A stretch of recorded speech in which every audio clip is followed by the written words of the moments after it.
दोस्तों बिहार की सियासत में फिर से हलचल है क्योंकि बीजेपी के दिग्गज रविशंकर प्रसाद ने सीना ठोक कर कह दिया मुख्यमंत्री नीतीश कुमार ही होंगे और रहेंगे।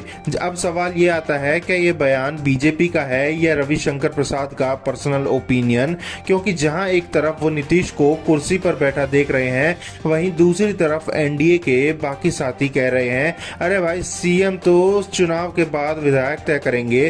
तो बात सीधी है, बयान एक नहीं बल्कि दो लाइनें हैं और दोनों लाइनें कहीं ना कहीं जाकर एक दूसरे को काट रही हैं। अब देखिए, अगर रविशंकर प्रसाद का बयान वाकई एनडीए का स्टैंड होता तो क्या पूरा गठबंधन एक मंच पर आकर सामूहिक प्रेस कॉन्फ्रेंस करके नीतीश के नाम का ऐलान नहीं करता?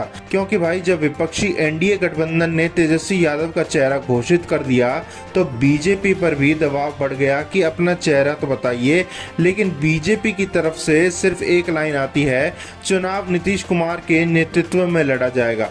नेतृत्व यानी कुर्सी या सिर्फ चेहरा? अब मजेदार बात यह है कि नीतीश कुमार खुद प्रधानमंत्री की रैलियों से दूरियां बना रहे हैं। कहते हैं कि रैली में नहीं जाएंगे, मंच पर भी नहीं आएंगे। और इसी बीच दिल्ली से सिग्नल आता है कि रविशंकर जी आप जरा जाकर थोड़ा माहौल बनाइए। मतलब इशारा छोड़िए कि सीएम नीतीश कुमार ही होंगे, क्योंकि अगर बीजेपी के कार्यकर्ताओं को पहले ही बता देंगे कि सीएम नीतीश होंगे फिर तो उनका मनोबल नीचे चला जाएगा। और यही दुविधा है बीजेपी की, घोषणा करें तो मुश्किल और ना करें तो भी मुश्किल। देखिए अमित शाह खुद क्या कहते हैं, चुनाव के बाद विधायक तय करेंगे कि उनका मुख्यमंत्री कौन होगा। मतलब टालो अभी, सोचो बाद में। और जब वही बात चिराग पासवान मंच से दोहराते हैं तो ये क्लियर हो जाता है कि एनडीए में सब एक पेज पर नहीं है। कोई नीतीश तय है बोल रहा है, कोई विधायक तय करेंगे बोल रहा है, यानी सेंटर और स्टेट लाइन में गड़बड़ी है। अब सोचिए, क्या बीजेपी वाकई नीतीश कुमार को मुख्यमंत्री बनाना चाहती है?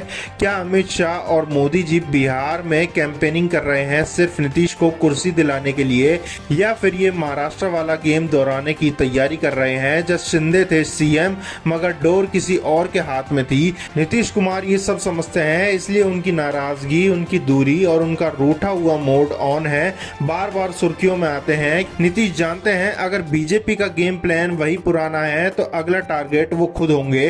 अब आप ये मत भूलिए, बिहार में नीतीश कुमार का कोर वोट बैंक आज भी सिर्फ उनके नाम पर वोट डालता है। अगर बीजेपी ने ये सिग्नल दे दिया कि सीएम नीतीश कुमार नहीं होंगे तो वोटर वहीं से पलट सकता है, यानी जेडीयू का वोट ट्रांसफर पर सीधा असर। और अगर नीतीश का नाम पक्का कर दें तो बीजेपी के कार्यकर्ताओं का उत्साह खत्म हो जाएगा।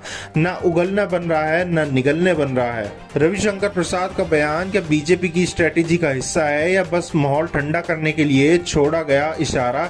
क्योंकि अगर सच में नीतीश कुमार ही सीएम बनने वाले हैं तो फिर अमित शाह और चिराग पासवान कुछ और क्यों बोल रहे हैं? और अगर ऐसा नहीं है तो रविशंकर प्रसाद का ये बयान किसके इशारे पर आया है? दोस्तों राजनीति में बयान ऐसे ही नहीं दिए जाते, क्योंकि कभी कभी बयान में ही असली संदेश होता है। और बिहार की राजनीति में ये संदेश साफ है, सबको कुर्सी चाहिए लेकिन कोई भरोसा नहीं कर रहा। तो आपको क्या लगता है, क्या बीजेपी वाकई नीतीश कुमार को सीएम बनाएगी या ये सिर्फ एक सियासी सेटअप है? कमेंट्स में हमें आपकी राय बताइए और हाँ, चैनल को करें सब्सक्राइब, क्योंकि हम यहाँ सिर्फ खबरें नहीं, खबरों के पीछे की सियासत भी खोलते हैं। जय हिंद, जय भारत।